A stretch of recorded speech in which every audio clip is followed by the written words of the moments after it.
বেয়া হৈছে সাউন্ড সিস্টেমটো বেয়া হৈছে কণ্ঠত ভুল নাই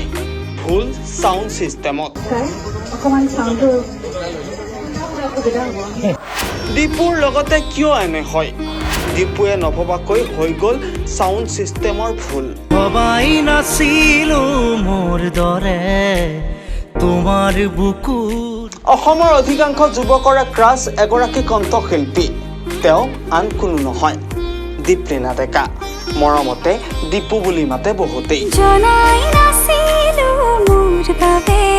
দীপলিনাক এবাৰ চাবলৈ সকলো যুৱকৰ দুনয়নে অপেক্ষা কৰি থাকে দীপুক সকলোৰে এবাৰ চোৱাৰ হেঁপাহ দীপুৱে গান গাই দীপুৱে অভিনয় কৰে দীপলিনাৰ কণ্ঠ দীপলিনাৰ অভিনয়ত সকলো যুৱকৰ মন একেবাৰে মন্ত্ৰমুগ্ধ হৈ পৰে কিন্তু এইবাৰ দীপুৰ লগত নঘটিবলগীয়া এটা ঘটনা হ'ল এটা অনুষ্ঠানত নিমন্ত্ৰণ কৰা হৈছিল কণ্ঠশিল্পী দীপলিনা ডেকাক দীপলিনা গৈছিল সেই অনুষ্ঠানলৈ অনুষ্ঠানত আছিল অসংখ্য দৰ্শক সকলো আহিছিল দীপুৰ গান শুনিবলৈ মাইক্ৰফোনটো হাতত তুলি দীপুৱে গুণগুণালে কিন্তু তেতিয়াই সাউন্ড সিস্টেমে খেলিমেলি কৰিলে দীপুৰ মাত বেয়া হৈ গ'ল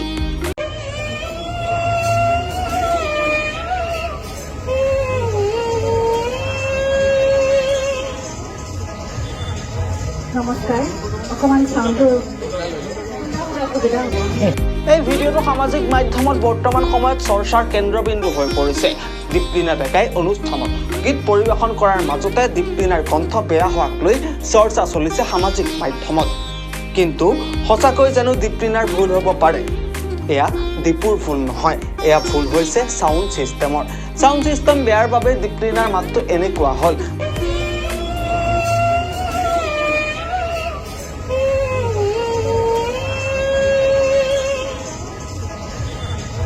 নমস্কাৰ অকমান সাউন্ডটো সহস্ৰজন যুৱকৰ হৃদয় কাহিনীয়া দীপলিনাৰ চাৱনী আৰু দীপলিনাৰ কণ্ঠ সকলোৰে প্ৰিয় সকলো যুৱকেই দীপলিনাক ভাল পায়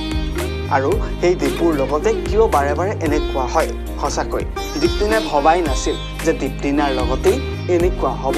বৰ্তমান সময়ত ট্ৰেণ্ডত আছে এই বিষয়টো দীপলিনাই গীত পৰিৱেশন কৰিছিল কিন্তু সাউন্ড সিস্টেমে অলপমান খেলি মেলি কৰিলে আপুনি কি ক'ব এয়া ভুল দীপলিনাৰ নে সাউন্ড সিস্টেমৰ